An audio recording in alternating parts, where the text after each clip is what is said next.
Hello, and welcome to episode 2 of Rainbow Devilcast. I'm your host, Savannah Grace. Throughout the podcast, which is an output of Duke's Center for Sexual and Gender Diversity, we'll be talking to folks in the center and around campus doing great work to further the body of knowledge and justice. Our guest today is another of the new staff members at the Duke Center for Sexual and Gender Diversity, Angel Collie. Angel has done so many amazing things throughout his life. After being kicked out of his church when he came out as transgender, he moved to Texas, lived with a host family, and began working for the Metropolitan Community Church, which you'll hear him talking about in the interview. You'll also hear about his stint on the Equality Ride, which is simply incredible, as well as all the things he's been doing since then. Angel fills any room he enters with light and warmth. His presence is calming. I imagine that if he had a superpower, it would be the ability to lift emotion and mediate conflict. I sit with him in his office, covered with art and stickers and flyers from old events. He spins a thick ring while he speaks. His eyes drift up towards the ceiling when he gets particularly caught up in an anecdote, like the details might be written on the high ceiling.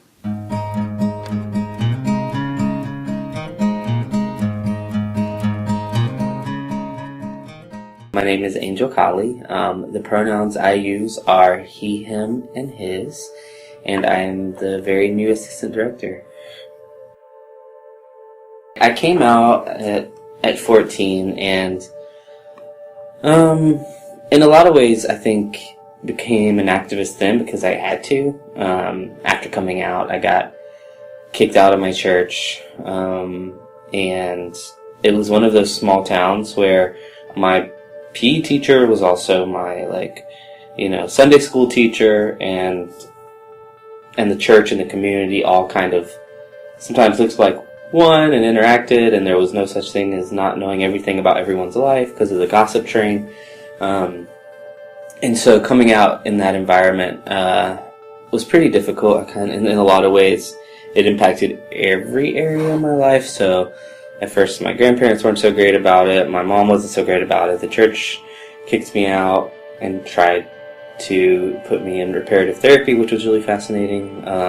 It's the one time that not having insurance saved my life in a lot of ways because when they were like, you absolutely need to be hospitalized, and then when they found out I didn't have insurance, they recommended me to a state-run psychiatric hospital, and they congratulated my mom on having a normal teenager, which is when I think my mom realized maybe the church had gotten this one wrong.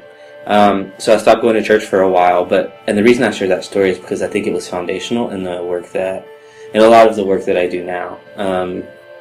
Because at that moment,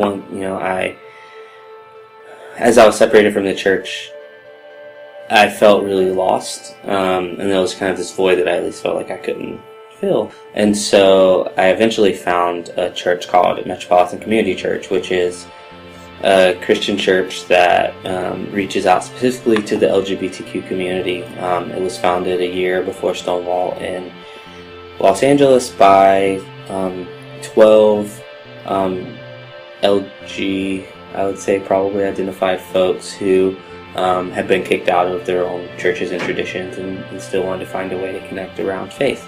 And so once I got involved with MCC, it really was the beginning of, I would say, my career as an activist and what has shaped the trajectory of where I'm now.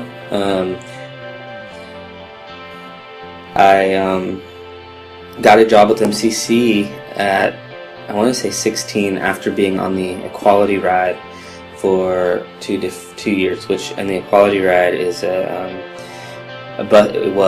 was a bus tour that goes to Christian colleges and universities that have policies that are discriminatory towards LGBTQIA+ students, where basically their covenants you sign that they can kick you out if you, in some places if you said you were LGBTQ, in other places if you were engaging in same-sex sexual behavior, I guess. It was kind of problematic language anyway. And in some cases, even if you advocated on behalf of LGBTQIA communities.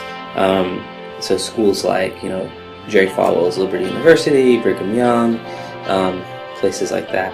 And so after that ride was over in 2006, MCC gave me a job as a program coordinator.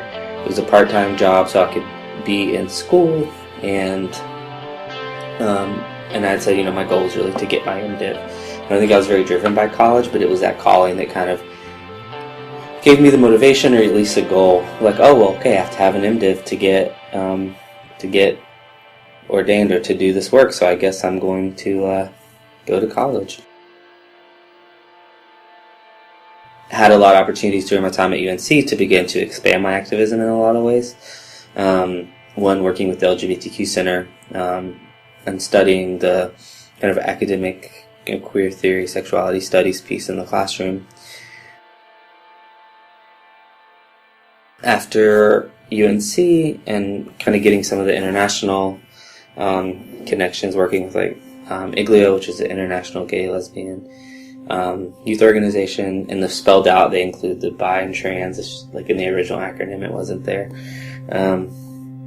I worked with MCC up through grad school. I ended up going to get my MDiv, the Master's in Divinity, at Yale Divinity School, where I was able to work more closely with the chaplain's office and the Office of LGBTQ Resources, where I was able to kind of, for the first time, really be able to bridge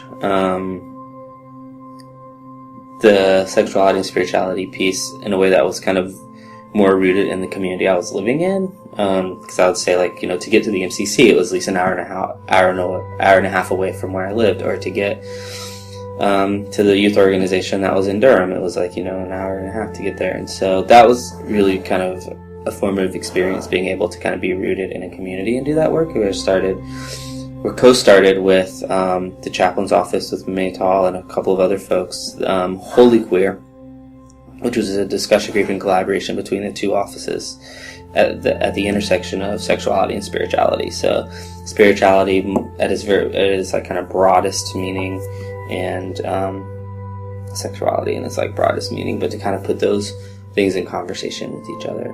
It's still happening, which is exciting.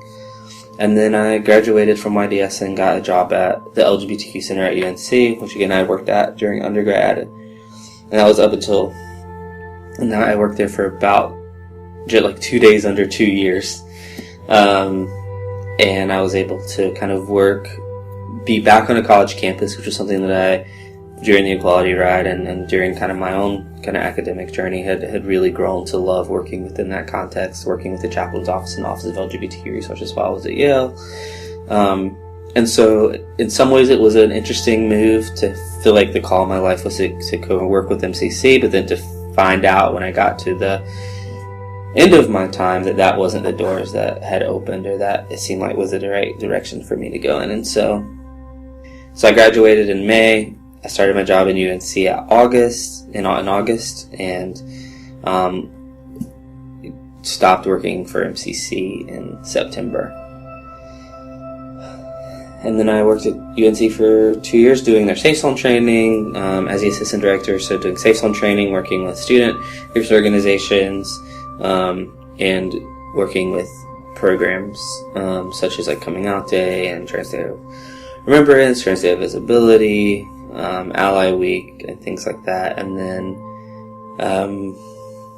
about, I guess, just over a month and a half, I started here at Duke as the assistant director.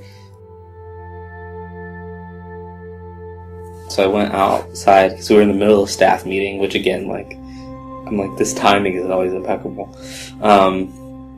And I found out that I'd gotten the job, and so I was so excited. And yet, also, if I can be super, super excited, but there was also this kind of sadness of I went to UNC as an undergrad. I love UNC, I really do. But really sad about the direction that the institution is going in. The students overwhelmingly are passionate and excited and contribute in ways that I find really awesome. There's really is. And, I think it's a really beautiful opportunity to be able to have this community that I cultivated at UNC, but also get to be a part and know and work with this community.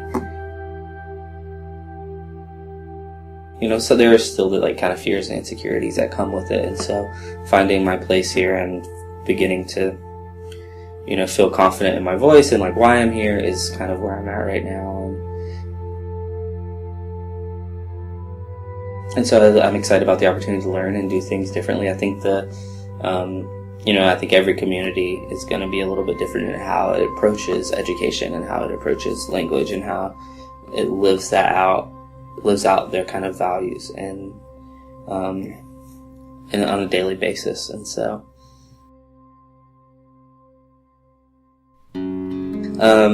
I don't know if there is really a typical day. I would say that being in student affairs and one of the things that keeps it fun and exciting is that every day is a little bit different. I think what I'm really excited about is for when I can begin to do more of the trainings. There's been a couple, like yesterday there was one with the med school.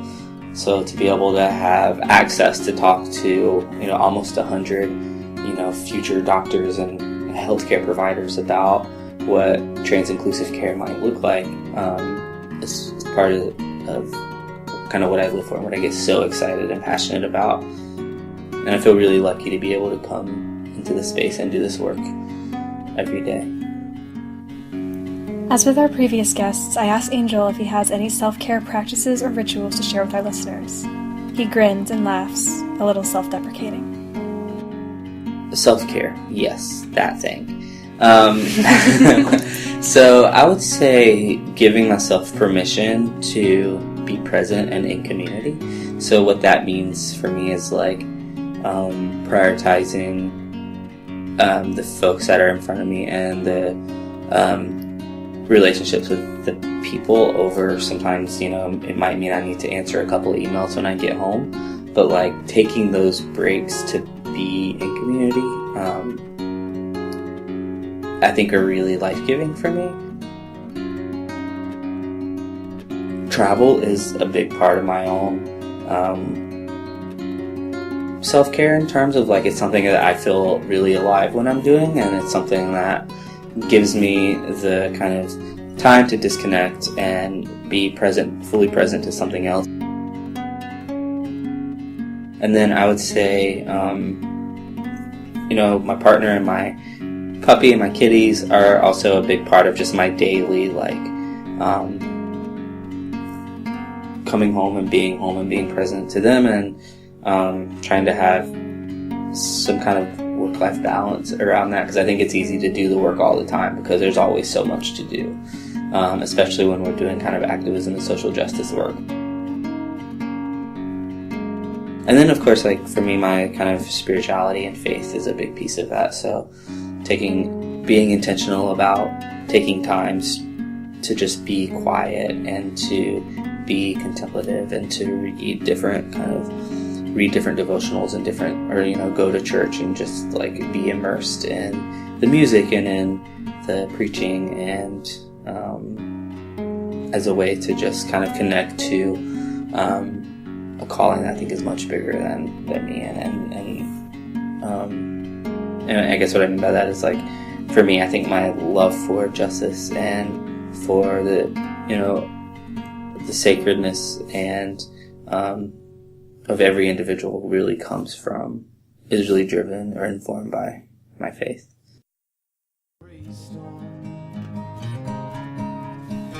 This episode of Rainbow Devilcast was produced and edited by me, Savannah Grace.